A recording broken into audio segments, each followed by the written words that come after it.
One of the interesting statements of the Prophet ﷺ when it comes to trusting Allah is that he says, if you want to learn how to trust Allah, you have to go and watch the birds. Seriously, you have to go watch the birds. Weather's good, go find somewhere, go bird watching. Watch a documentary about birds. لو أنكم تتوكلون على الله حق توكله لرزقكم كما يرزق الطير. He said, if you were to trust Allah properly, He would have provided for you like He provides for the birds. They leave in the early morning with an empty stomach and they return in the evening with a full stomach. The birds live day to day with no guarantee I have food for tomorrow. They don't have savings. Have you seen a refrigerator in a bird's nest? Anybody seen a freezer? No? Bank account? They have no clue what's happening tomorrow. Us, with our insurance policies and our bank accounts and refrigerators, we're still anxious about next week. These guys have no clue what's happening in 3 hours' time. They leave in the morning, empty stomach with only one conviction.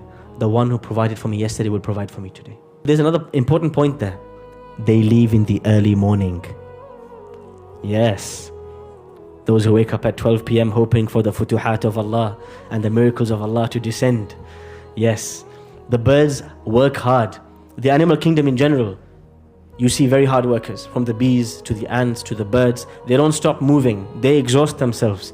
And then Allah provides from them in a way that they never could imagine. If you wake up at 4 or 5 a.m., there's nothing in the world you can't obtain if you trust Allah in the process. Everything the Prophet ﷺ ever sought in his life, he woke up early for it.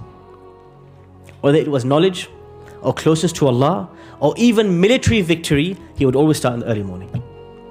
That's the secret of his tawakkul. He would start before everybody starts, and then he would say, oh Allah, I've done my job, now it's your turn to show me the outcome. Ibn al-Qayyim rahimahullah, in Madarij Salikin, he heavily criticizes some of the ideas of the mutasawwifa, the Sufis of his age, who used to say, tarkut tadbir. If you want to reach a stage of trusting Allah, you have to sit back and kind of leave things be. And he said, no, that's not how you get help from Allah. You have to work hard. If anybody were to get help from Allah free, it would have been the Prophet ﷺ. Then why is it before a battle he's lining up his soldiers and he's arming them and he's strategizing and he's sending scouts and intelligence and placing them and he's got this whole strategy? Why? He can just leave it, Allah will help him. No, he knows it's obligatory on me to take the means for me to earn the help of Allah. So we have to exhaust ourselves in the means. So many people, they fall short in this regard. And then the second part, once you take the means, you have to divorce your mind and spirit and soul. This thing cannot bring me any good, and it cannot remove from me any harm. This is one of the very most difficult steps in tawakkul, is you submit an application and you say to yourself, my CV can do nothing if Allah wants otherwise. I leave it to Allah. Because you invested so much into it. You're going through the marriage process, signed up to 4 mobile apps and 3 websites and called all of your aunties and uncles and all the WhatsApp groups. Still I can't find.